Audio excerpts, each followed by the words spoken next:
Hello, T-Bags. It's me, dear Rose.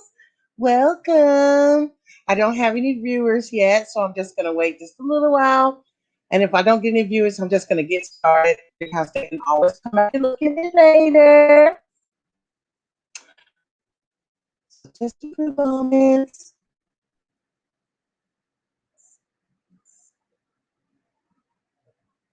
I am so excited to be here, you all. Even though there's no one here yet, I can still talk to you.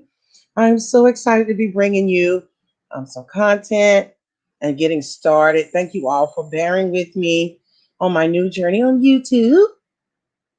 So we're going to get to it as soon as I wait just a little while to see if anyone's going to come in. If not, we're just going to, I'm just going to give you the tea, and then you can always come back and watch it at a later time.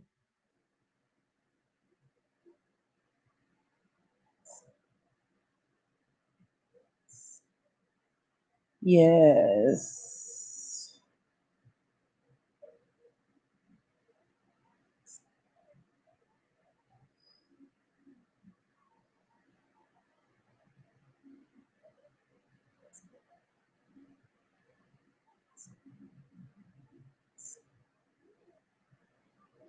Just a few more minutes.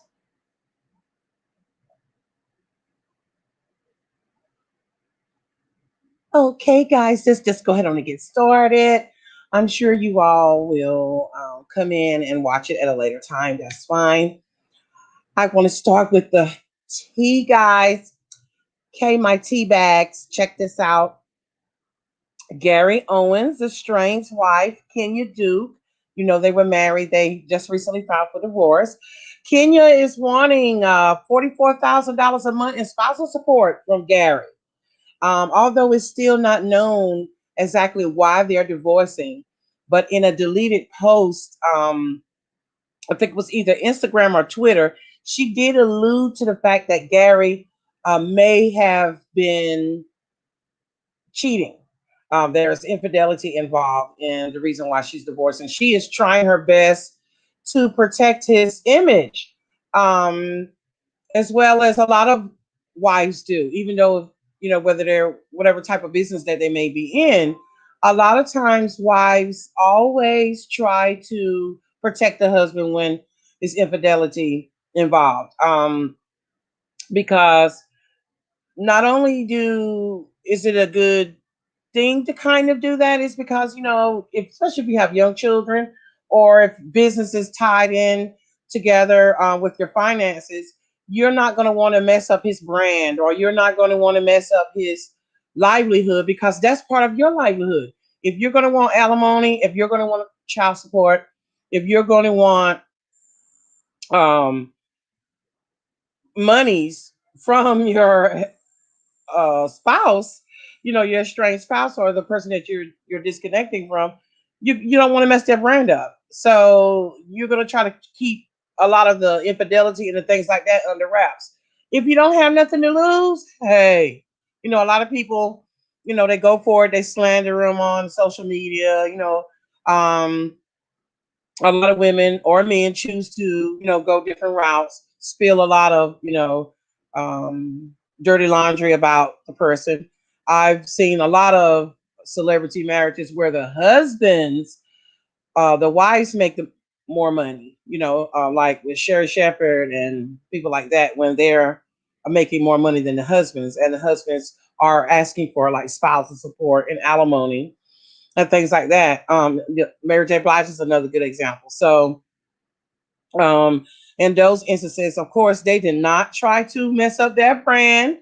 You did not hear any dirty laundry about Sherry Shepherd or Mary J. Blige from either of their estranged spouses, because they knew if they wanted to get this spousal support, even though I don't believe men deserve spousal support from a woman just because she makes more money.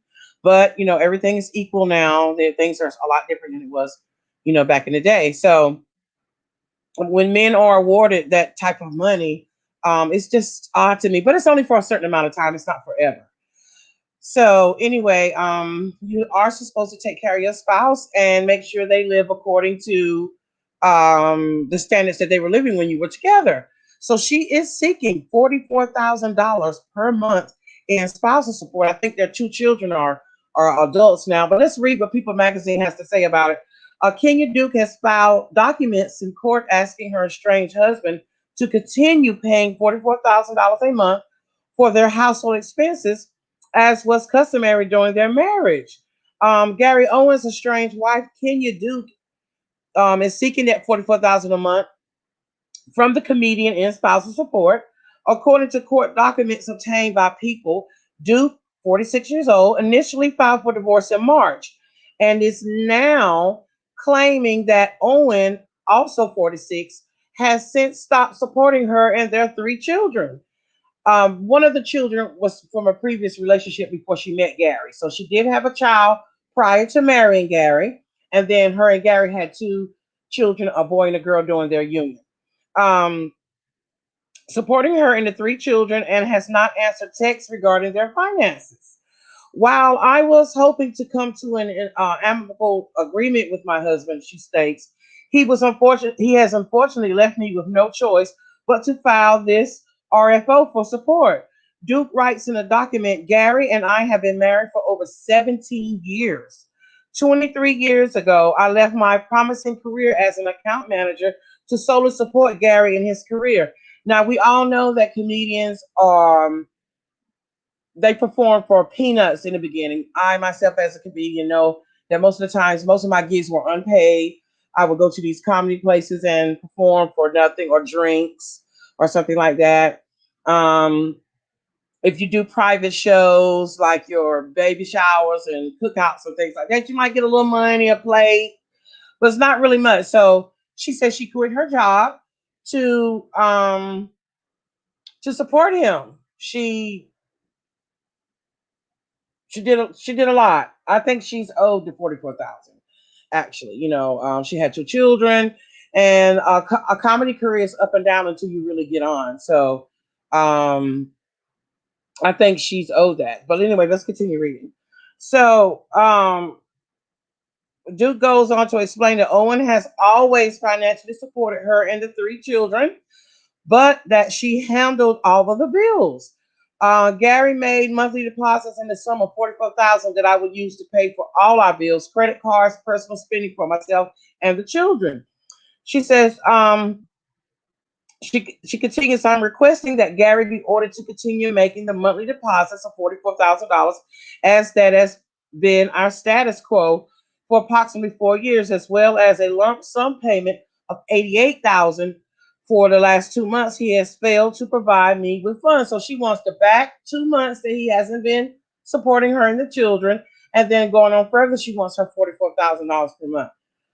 Listen, from experience, I know that when you go to court to get alimony and child support, the judge does look at the husband's or the spouse that has the most money, finances, and that's how they add it up for your alimony and child support. I myself was to get a good amount that, it would have sustained me. My ex-husband and I came to an agreement that, he would pay me directly so that we wouldn't have to involve the courts.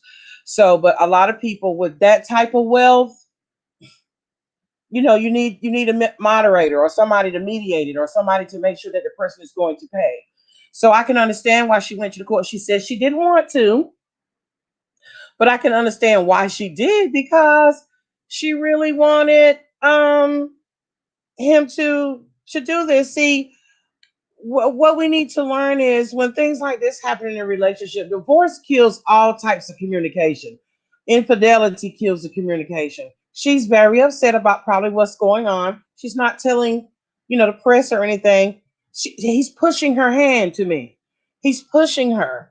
He's pushing her, and it's going to eventually make her come out and say things that she don't want to. Remember, she has children by Gary. Two of those children are Gary, and the her child that she brought into the union. That's the only father that child has known in all of these years. So I'm disappointed that Gary would not respond or not be doing his duty. He doesn't seem like that kind of guy. He seems like a real stand-up guy, a real nice guy, but you never know a person, until something like this happens. So let's read on. Duke claims that Owen will not respond to her text messages. She says she's trying to work out arrangements for payment for the household debt and notes that he regularly earns $200,000 to $400,000 a month, even though the pandemic, Gary has been the sole provider for the last 23 plus years and continues to make a substantial amount of money, even during COVID. And there is no reason why he should not continue to provide support he has throughout our marriage, Duke writes.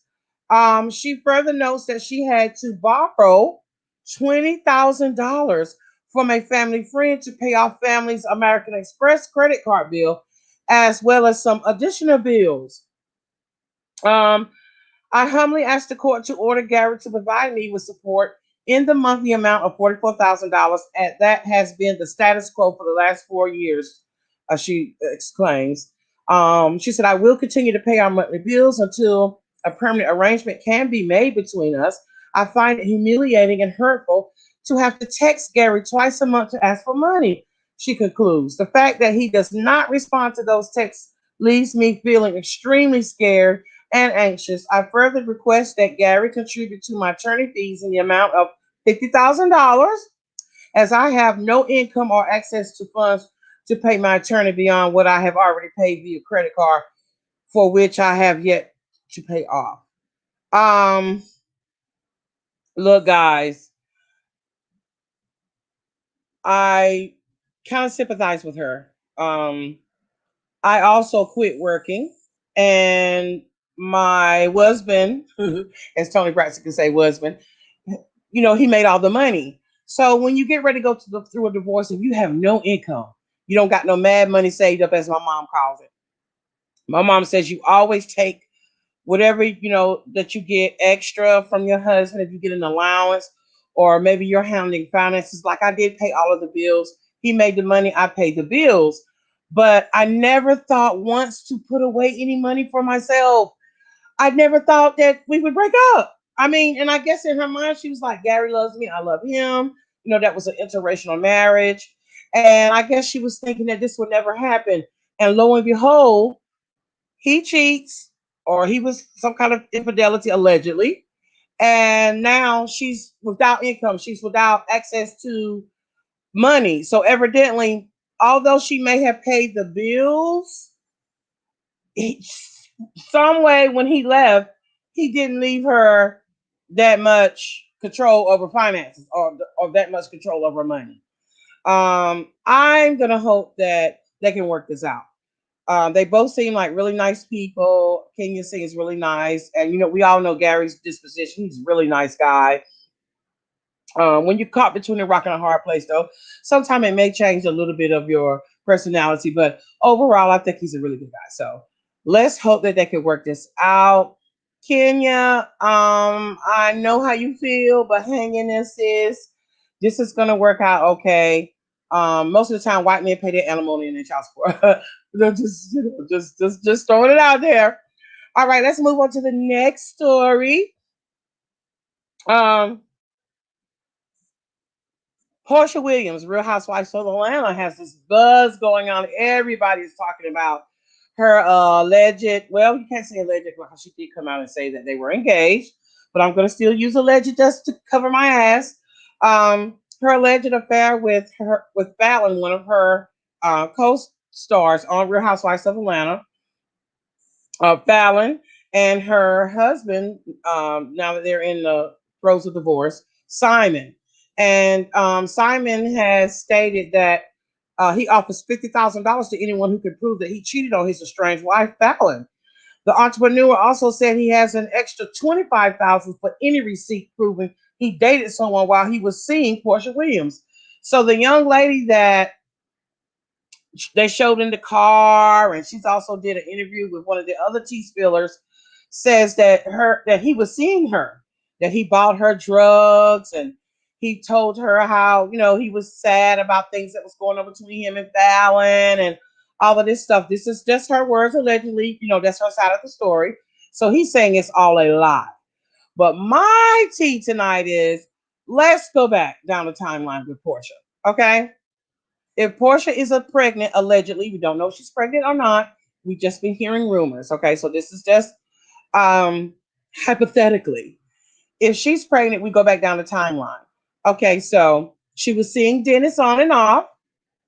The Cynthia's bachelorette party happened around what, September-ish, October, before her wedding, because her wedding was 10/10, something like that. 10/10/20. So that means that her that film was shot either late September, mid September, late September, very early October. Okay. So if she is allegedly pregnant, and they said that she allegedly slept with Bolo, who knows if there was condoms involved or not? Okay. Could it be Dennis's? Because they did show them in a couple of at a eating, they were eating dinner, and she was saying to him, we didn't even have a child together. You wouldn't even be talking to me right now. She was so frustrated with his infidelity and the things that he had going on, whatever their things were in their relationship that wasn't quite, you know, pleasing to her. From her allegations in earlier seasons of Real Housewife, she has stated that Dennis was cheating on her while she was pregnant, one of the most precious times of your life, and the memories, and they were supposed to got married. And I think that really turned her off. I think because of him cheating on her while she was pregnant, and the rumors, and the how it was made so public, that really turned her off. And I think it was very hard for her to forgive Dennis, because I think they really made a great couple together. I really do. But anyway, so I'm thinking, okay, so she has Dennis. She may allegedly slept with Bolo. We don't know if she did. She's a grown woman. Hopefully she used a condom. He is a stripper by trade. So, I'm hoping that they protected themselves, the young ladies. There's nothing wrong with having fun. I'm not saying that. I'm just saying that hopefully condoms were used. Okay, so we have Dennis, possibility as being the father. We have Bolo, allegedly, possibility being the father. And then you have Simon. Um, the picture, it could have been the outfit she had on, looked like she would be showing. So if she would be showing, you show at about 4 or 5 months. That's when you start showing. All depends on your body, the way your body is made. So I'm thinking 4 months back from now, it is May. Let's say she's about four-ish, five. So you would go May, April, March, February, January. So sometime over the Christmas holidays, sometimes she could be, if she's further along in 5 months, we'll know if she has the baby.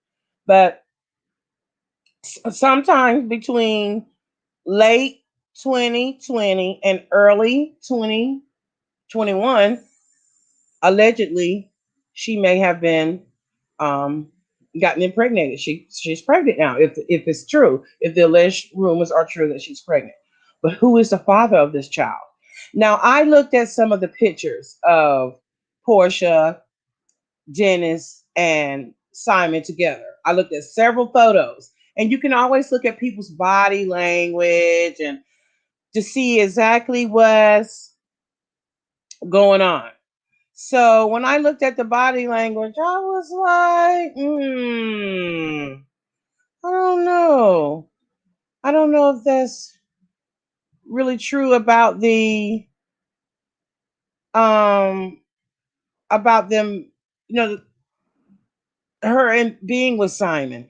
I don't know if this is really a ploy to get more ratings for Real Housewives. Like they said, the last 2 seasons has been really slow. I really do miss Mimi, and I miss Phaedra and Sheree too. I miss them all. But I'm really thinking that, are those pictures real? I seen some pictures where she was leaning on Dennis too. Her hands were still on Simon's chest, maybe like it was like it was prompted, like it was staged. So I'm thinking along the lines of some of the other tea spillers that something's not quite right about this story. Now, we have heard rumors allegedly that Bravo has offered her a three-part spinoff to Real Housewives of Atlanta later on this year, and that she will be explaining her this explosive relationship or what's really going on with her, or is she really pregnant, and things like that. So I don't know if this is for ratings. Is it to keep her on the show? Because she has not been married since her very first season when her and Cordell divorced. Her and Cordell divorced right after her very first season on Real Housewives of Atlanta. So she has not been married since then. So I don't know if it's in their contract after so many years, if you're not married, that you do have to become a housewife. I don't know. Is that maybe the reason why Marlo hasn't held a peach yet? Because she has not yet been married or even, dated on the show. So I really do want Marlo to be a peach. I mean, to hold a peach, but she's going to have to come up with a relationship as well. So until then, I guess she'll stay friends of the show. But Porsha has this explosive relationship going on. It looks staged to me, guys. I'm going to bet. I'm going to bet that something is not right. This is Dennis's baby. I'm betting that it's Dennis's child. I'm betting that this is a staged ploy for more ratings for Real Housewives of Atlanta that her, Simon, and Dennis all came up with together, because I studied those photos. I studied that body language, and I don't believe any of this is true. Um, I guess she's willing to take the fallout behind people calling her, a whore and a home wrecker, and watch out for Porsha. She's, don't let her around your man and all that. I guess to get this type of media buzz and to get this type of ratings going for the next season, which comes up normally in the winter, right before the holidays. I think that's when they come up. Their season is will be shown that she'll be able to stay on the show and she'll be able to make good money. I don't know, guys. I don't know. A lot of this stuff is not real. It's all smoke and mirrors. So, she may have gotten something from the upper level and said, if you don't come up with a better storyline, then we're going to have to let you go. We're going to bring Phaedra back. We're going to bring Nene back. We're going to possibly bring Sheree back because, Sheree's husband is now out of prison. I mean, Sheree's fiance is now out of prison allegedly. Is if he's still her fiance or not? I haven't heard anything about their relationship, if they're going to get together or whatever. But if I was Sheree, she got bills. She got that big old chateau for Sheree, and I was waiting to see what type of money he's going to make and if it's going to be legit money before I even think about getting back with him. Sheree, don't do it, girl. Sheree, wait until he get him a real job. He is a felon now. It's going to be hard for him. What you going to do? Support him off of your possible Real Housewives contract? Girl, wait a minute. I know love is love and all of that, and I love too. But I done learned a lot over the years about love versus security. Be smart. You got 3 children. I know they're all adults now, but they're still 2 of them are still going through college. They're still in their growing years. And plus, you have to take care of yourself. You have expensive taste. You have a beautiful home. Sheree, be smart, girl. Be smart. But anyway, get back to Porsha.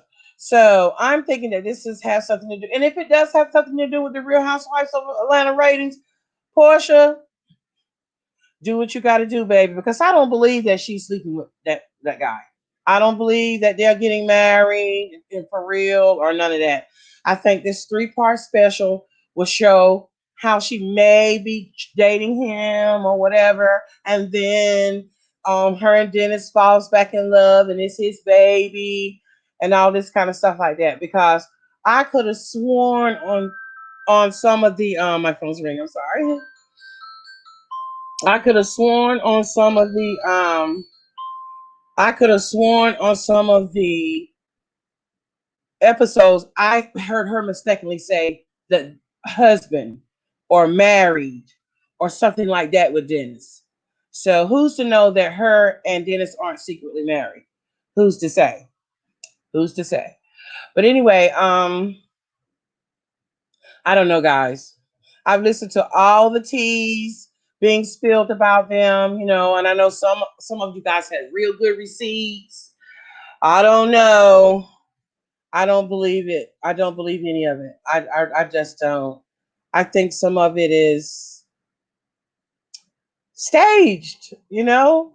Um, I think it's staged. Well, let's move on. Enough about Portia. We're moving on to Tristan Thomas and Khloe Kardashian. They are in the news now. They are thinking about having a second child through surrogate. Tristan has also had some kind of thing going on with um, some girl that's got a gag order or whatever. It's allegedly, so I'm not sure. But I want to talk about her having another baby with Tristan.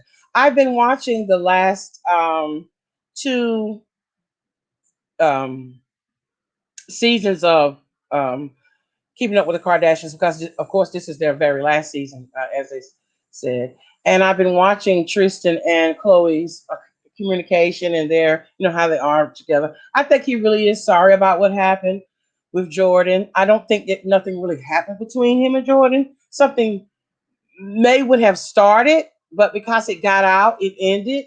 I think he's learned his lesson. I heard it's a little bit of something, like I said, going on with this other girl that allegedly said something about Tristan. But you know what? Women are so thirsty now. You look at them halfway wrong, they filing a lawsuit on you. You talk to them. I've talked to several guys recently, and about approaching women or dating and things like this now. And a lot of guys say you can't even speak to a young lady now. Like you can't even say, "Hi, how you doing? Nice dress," or "Beautiful morning," or "Oh, I like your car. I got the same kind of car," something like that, without the female thinking that you want to date them or that you like them. Like they said, they're afraid to even say a simple good morning or that you have a beautiful smile because women are so either on edge or um, I don't know a word to say that they're looking for. Some of them are looking for a come up off of guys that are wealthy, and some of them have been wounded and hurt, and they are gun shy, and that when a man says something to them, they may take it the wrong way because they have been mistreated by men, you know. So I can understand both sides. But anyway, this particular young lady, she got a little 15-20 minute buzz about Tristan, but I am really rooting for Tristan and Khloe. I hope that they do find a good surrogate. Kim could probably help her. I think Kim had her last two surrogate. So hopefully that they can make it.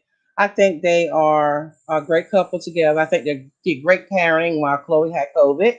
He was there with True. And I think they'll make a great couple. And I think they do deserve to have another child. Um, the thought of her wanting to have the same father for her children, I commend her for that. That kills a lot of headache. And also, who's to say that her and Tristan may get back together and romantically and get married? Who's to say? Looking at Lamar's life right now, I know that his ex was on Basketball Wives, which I think that was a very big mistake. But if she needed the money, I can understand. You could tell that she really didn't fit in with those women, but Shawnee and them gave her a chance to make her little coins or whatever. And she was up there talking about Lamar. I guess the gag order is off her now, and she could talk about Lamar. She said that Lamar owed her children some back child support, and that she wanted it so that one of her sons was trying to go to college. So, if that's the truth, of course, Lamar, pay your child support. Take care of your children. Be there for your children, Lamar, of course. I mean, that's like the the honest thing to do. I believe you're a really good guy, and I believe that you know that what's right to do. I don't know how you make your money now, but pay what you can. Do what you can to help out. Even if you have to take the children some, and take care of them, bring them to your home to take care of them, to take some of the strain off of her. Because a lot of times, guys, it's not all about the money, per se. Share some of the load of the sick, um, having the day to day that you do with a child. It's not homework and clothes and attitudes and growing pains and questions and all of that. And it's not always about a check that you get every week or a check that you get every month or you pick them up once or twice a month. The day to day activities of a child is a lot on a mom. And it's a lot on a dad too, if it's vice versa, because there are men that raise their children. So I'm just saying, oh my God, to the absent parents, like it's more than just a check. To me, if we all could get together and be like, you know what, I know this money is not really enough to take care of the child, especially people that, mediocre people that don't make a lot of money, but they pay their child support and they try to, take care of their children. Make a better schedule. Like I'll get them 3 days and you could get them 3 days. It may be hard on the children, but I think it'll make the children better because they'll know that both of their parents care. And it's not all about the money. Because to me, taking some of that pressure off the parent, the custodial parent that has the child the most, oh my God, guys, that's like a check within itself, to give the other parent like a break. So yeah, I think that's just as well. So good luck, Chloe and Tristan, on your surrogate search and your possibility of having a second child. I think that's awesome. I also wanted to cover this before I close out the gas crisis that's going on. We all know about the hack into the gas pipe system. Listen, America, why, Washington, D.C., President Biden, Vice President Harris. Guys, I I can't say this enough. We're very vulnerable right now to other um, cyber attacks and other types of terrorism and things like that. We got to get it together. Y'all have to work together. Listen, y'all. Yes, I said y'all. Listen, Democrats and Republicans and bipartisans and whoever you are, please, we need to work together. We have to protect ourselves. This was uncalled for. There should not have been a breach in anything concerning our gas. I mean, who does that? For ransom? They wanted ransom, they wanted money. And we're already in a pandemic, and then we turn around now we have this gas crisis. Someone has dropped the ball, and it's kind of getting swept under the rug. But how could this have happened? How could we have had this gas crisis? How could they have hacked in our system and then asked for ransom and then negotiated whether they was going to do it or not? Oh my God, are you serious? That means that we're weak. We're weak. Step your game up, DC. Step your game up, politicians, lawmakers. Instead of fussing about masks and who's right and who's wrong and Trumpsters and all of this kind of stuff like that. Oh my God, when we left with our ass out and they're attacking us in all different kinds of ways. What's next? The water system, the air, which I believe COVID is like a cyber, a biological attack. They just didn't tell us. So please, now that you see how vulnerable we are and how open we are, because we're fussing, bickering amongst ourselves in the sandbox about silly things that can be fixed, if we all work together. You see how vulnerable we are. They see that we're weak right now. Other countries see that we're weak, and they're going to attack us in every angle that they can. Pull it together, Washington. Cover all our bases, Washington.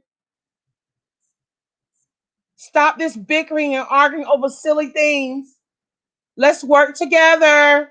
We're all in this together. If they attack one, they attack all of us. So please, I beg you, And that will end my session today. That will end my episode. I really, really thank you all that are going to tune in because I don't have any viewers right now. That's fine. But I still wanted to do my show because they can always come back and watch it.